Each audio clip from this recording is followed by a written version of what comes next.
ხიხოკრატია ქართული თარგმანია ბერძნულის ოხლოკრატიის. ოხლოს ბრბო არის. ბრბო ქართულად ხიხოა. ხიხო აი გაუნათლებ ესეთი ის არის. ხიხოკრატია მარჯვნივ გაიხედავ ხიხოა, ხიხოკრატია მარცხნივ ხიხოა, ზემოთ ხიხოა, ქვემოთ ხიხოა იძახის ნიკო სვანიძე და რამ ჩაგვაყენა მაგ მდგომარეობაში? ესე იგი, სად არის დემოკრატია? დემოსი ხალხს ნიშნავს.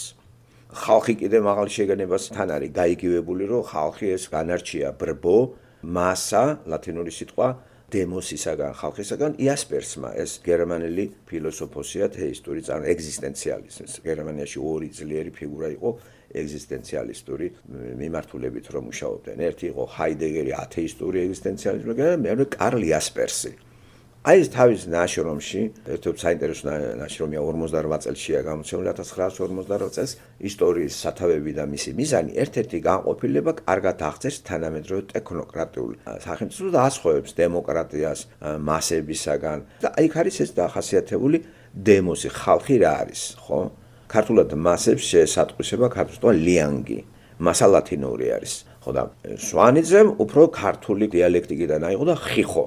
ხიხო, ესე იგი გაუნათლებელი, გამოუჩორკნავი თუ გამოჩორკნილი ადამიანთა ერთობლივობა და კრატოს ძალაუფლება. ხიხოკრატია არის ყველგან და ხიხო სახელმწიფოა. არა მარტო ხიხოკრატია არის, ჩვენთან არის ხიხო სახელმწიფო. ხო, მთელი უბედურება ის არის ამ ხიხოკრატიულ ქვეყანაში ჩვენც არ ვიყოთ ხიხო, მე და ნიკო არ ვიყოთ ხიხო. და რა განაპირობებს ხიხოკრატიას? ხიხოებს რო ვირჩევთ მერე და პარლამენტში შტანგისტები, მოჭიდავეები, ფეხბურთელები.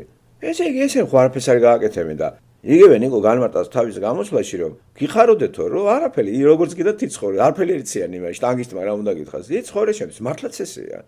პარლამენტს რო გაავსებთ ახლა ხიხოებით, როგორც კიდე იცხოვრე რა. და დემოკრატია უკვე, დემოკრატია კანონით მართვა არის. ხალხის მიერ ხალხი შეგნებული ხალხი ირჩევს გარკვეულ ჯგუფს ორგანიზაციისათვის რო გაგვიწიო და მე მომეცი უფლება დავკავდე საქმით და აკონტროლე შენ. ერთდროულად საქმეს და გაკონტროლებას ვერ მოასწრებს ადამიანები, ხო?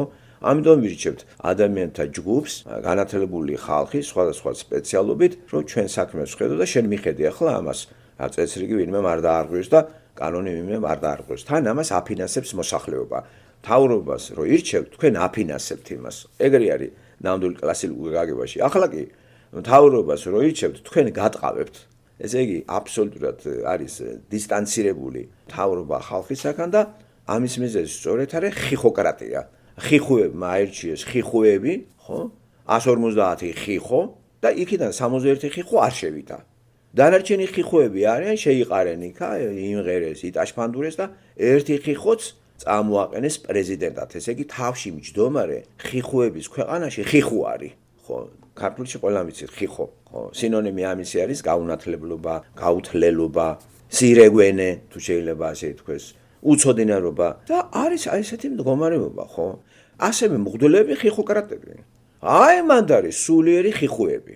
სული რომელიც არის ღმერთს მოშორებული და აი მანდ არის, აი ხიხო რელიგია, ხიხო შიოლაშვილი და ხიხო ყველა მღვდელი და ერთ-ერთი ხიხო არის კიდეც აი შალვა თქვენი ხიხოების მამა, ხიხო შალვა, რომელიც წყეული და იმას წყეულიმც იყოს, ვინც რუსეთთან არის და მე საქართველოს აი ნახეთ, ეს იყო ხიხოს წყევლა. და რა თქმა უნდა, ასევე პარლამენტში ყოფილი ხიხო, რომელიც უკვე ხიხო პრეზიდენტია და აირჩია ხიხოების, ხიხო ელიტარებმა ბრჭყალებში, პარლამენტში ისეც მე და შენ შორის ვინც რუსებთან არისო და რუსე იმის დედასო და ადგა ვაშკაცი.